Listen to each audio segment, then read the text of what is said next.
So just when you thought you had freedom of speech, hide your kids, hide your wife, and hide your husband too, because that freedom of speech might not exist for you in a courtroom, especially if you're in Worcester, Massachusetts.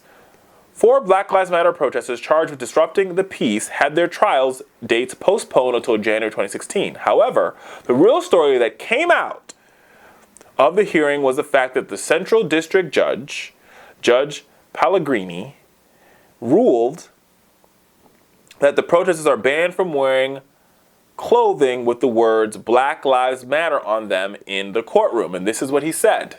I'll quote it for you. How is saying Black Lives Matter on a t-shirt or a sweatshirt in a court illegal or somehow disallowing? Oh, excuse me. So this is a quote from one of the defendants in the case. My apologies. The whole purpose is so we can demonstrate the disconnect between the law on paper and the way the law is actually practiced. But this judge basically says, whatever, you can't say this in my courtroom. You can't wear these shirts in my courtroom. And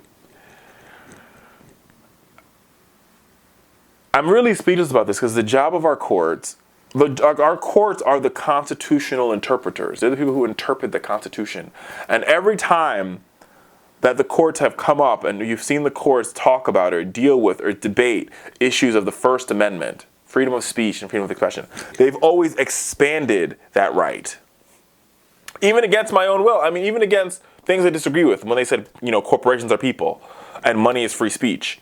But the courts have always leaned on the side of expanding the right of freedom of speech and freedom of expression. Now, if that is indeed true, this judge saying that I can't wear a Black Lives Matter shirt in court would be a violation of my freedom of speech and a violation of my freedom of expression, because my clothing, I would argue, is a free speech statement, and I would also argue it's a statement of expression. Both those things. Dose. So we'll have to see what happens.